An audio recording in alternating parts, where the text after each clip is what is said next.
When a parent hears that their child is going to have Down syndrome, there often is the fear of the unknown. Plenty of questions without the best people and information to answer them.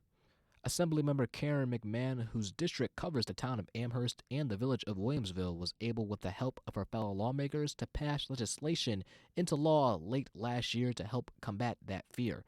Touted as the Down Syndrome Awareness Law, this law will require that updated and evidence-based information on Down syndrome is made available to parents of infants who test positive for Down syndrome.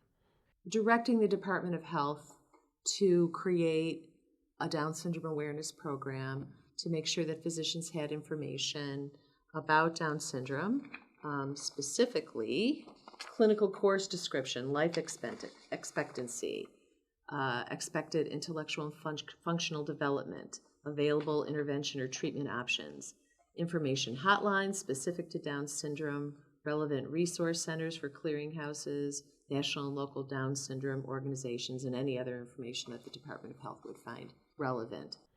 McMahon mentions the idea for the bill came from Emily Monshine, executive director at Gigi's Playhouse, a not-for-profit Down syndrome achievement center in Buffalo. Emily mentioned that when she learned her now 9-year-old son was going to have Down syndrome, she faced a flurry of discrimination and misinformation. She just talked about really bad outcomes for this population. She talked about the only 2 people that she had delivered that had been born with Down syndrome died by the age of 2. She talked about how horrible their families' lives were, how negatively they were impacted by Down syndrome. When in fact, I later came to learn that we have research studies that actually show the positivity around the parents, the caregiver, the individual with Down syndrome. The reports are overwhelmingly positive. Gigi's Playhouse is a place for people with Down syndrome to participate in social events, fitness activities, as well as learning. A few of the students spoke with us on why having a law like this will benefit people with Down syndrome. Nothing to fear. There's nothing to worry about.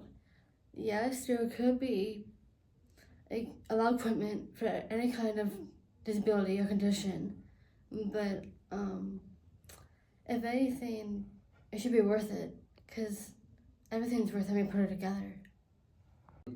It can go, that fear can go away at some point because you have your family to help you, so they can go to and support you through it. Gigi's Playhouse will be back in action on Friday, March 21st in celebration of Down Syndrome Awareness Day. From WBFO News, I'm Jamal Harris Jr.